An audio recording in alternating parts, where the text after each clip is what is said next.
गजपति जिला सदर महकुमा पारालाखेमुंडी स्थित उत्कल हितैषिणी समाज सभागृह ओडिशा साहित्य एकाडेमी भुवनेश्वर उत्कल हितैषी समाज पक्षर पंडित गोपीनाथ नंदक जयंती पालित हो जाएगी। विशिष्ट अतिथि भाव में विचित्रानंद बेवर्ता, सभापति उपांत प्रहरी पूर्णचंद्र महापात्र,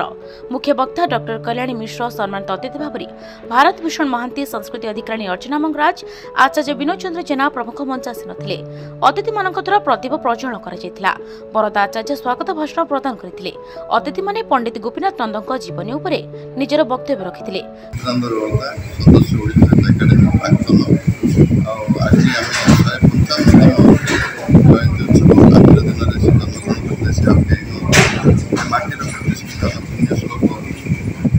विरल व्यक्तित्व ओडिशा अवदान रखिंट ओडिया जातिर अस्मिता को आज जागृत रखी भाषा विज्ञानी गोपीनाथ नंद आज बहुमुखी प्रतिभा संपर्क में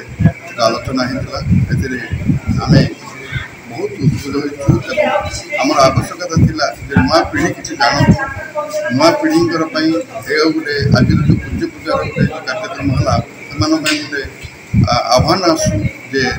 आटी जो मैंने सन्तान जन्म ग्रहण कर जड़े जड़े डॉक्टर राजगुरु कहतु कि पंडित गोपीनाथ नंद कहतु कि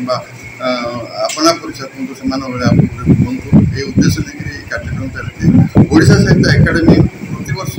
अगस्ट 21 तारीख दिन जन्मदिन कार्यक्रम करने सुजोग देखिए राज्य स्तरीय कार्यक्रम होती। डॉक्टर कल्याणी मिश्र पारालाखेमुंडी स्थानीय महिला डिग्री महाविद्यालय अध्यापन शिक्षा विभाग कौन कहे जो आज पंडित गोपीनाथ नंद जयंती पालित होती। आज आम पारालार केवल नुहे ओडिशार जड़े साहित्य सारस्वत साधक पंडित गोपीनाथ नंद शर्मा 50तम जयंती पालन ऐतिहासिक सभागृह उत्कल हितैषिणी सभागृह जो जयंती पालन उत्सव ओडिशा साहित्य एकाडेमी मिलित आनुकूल्य अनुष्ठित होता। आज कार्यक्रम सभापतित्व करते उपांत प्रहरी पूर्णचंद्र महापात्र सर एवं मुख्य अतिथि आमर प्राक्तन ओडिशा साहित्य एकाडेमी सदस्य विचित्रानंद बेवर्ता, आचार्य श्री विनोद चंद्र जेना, भारत भूषण महांती एवं मु आज एक वक्ता भाव में रही जोगदी कि आमर सौभाग्य विषय जिते बड़े ओडिशा गोटे